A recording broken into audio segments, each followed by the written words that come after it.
Hey guys, welcome to the next video on shell scripting tutorial for beginners. In this video, we will see how to use select loop in shell scripting. Now, first of all, why we use select loop?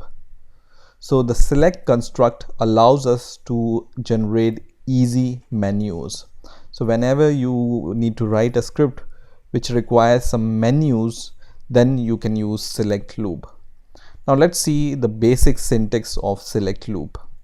So to use select, you just need to write this select keyword, and then you need to give any variable name and then this keyword in, and then you can give a list of items here. And then in do and done, in between do and done keywords, you can execute some command based upon the list you have provided. So let's see actually how we use select loop.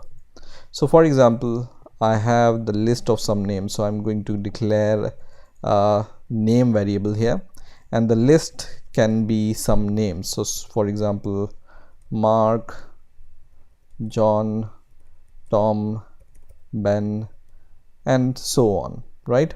So right now I'm just using 4 names, and then I can just print those names like this. So I can just write echo, and then selected name is whatever is selected.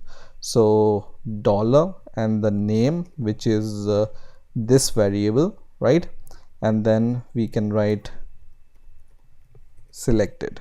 Okay, and I'm going to just save my script, and I'm going to run this script, and let's see what happens. So I'm going to just press enter, and you see here it gives us these list of names as a menu. So every name is given, and before every name we have a number provided to us, right?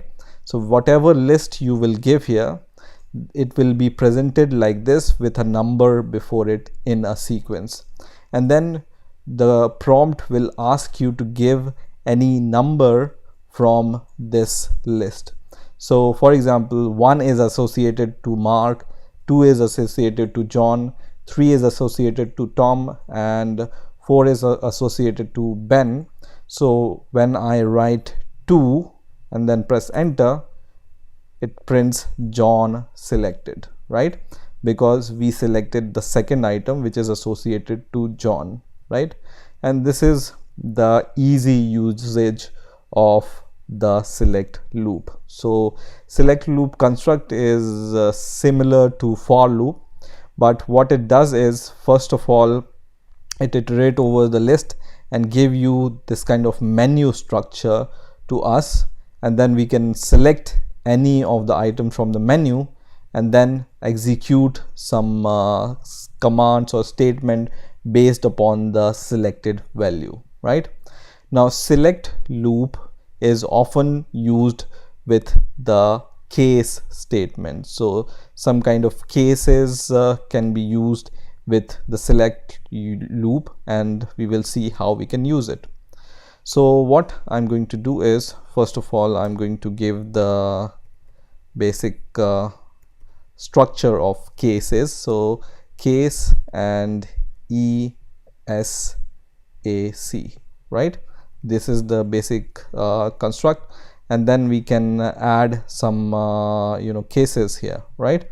So what we want to do here is we will just see what is the name provided. So let's just use this dollar symbol and name variable, and then in, we already know what is the basic syntax of this case statement, right?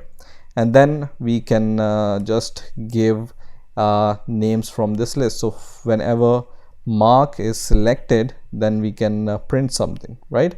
So just give this, and then in this case what we can do is we can echo, for example, Mark selected, right? Something like this. And then to end, you can just give double semicolon like this.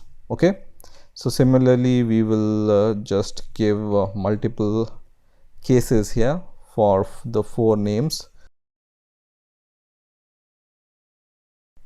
and you can even provide the default case here. So if you want to provide the default case, you can just write this kind of syntax, and it's the default case, right? So in this case we will just echo, and then we can just print error, and we can also say please provide a number between 1 to 4. So we can just say please provide the number between 1 to 4, right? So you can just write this in the case of any of the default cases which is not present in this case list. And let's run the script once again. So you can see whenever you select or give any number, it's not going to exit out of this menu. You can give multiple times the number, and it's going to once again ask you the number. So in order to exit this script, you just need to press Ctrl C in order to exit out of the script, right? And then once again run the script, and you have these numbers once again. And then once again when I give 1, it says Mark selected, 2 John selected, 3 Tom selected, and 4 Ben selected, right? So this select loop is often used with this case statement. I'm just giving you this kind of echo statement here, but you can execute any complex logic based upon the selected value from the select loop. Okay, so this is the basic usage of select loop in shell scripting. I hope you've enjoyed this video. Please rate, comment, subscribe, and bye for now.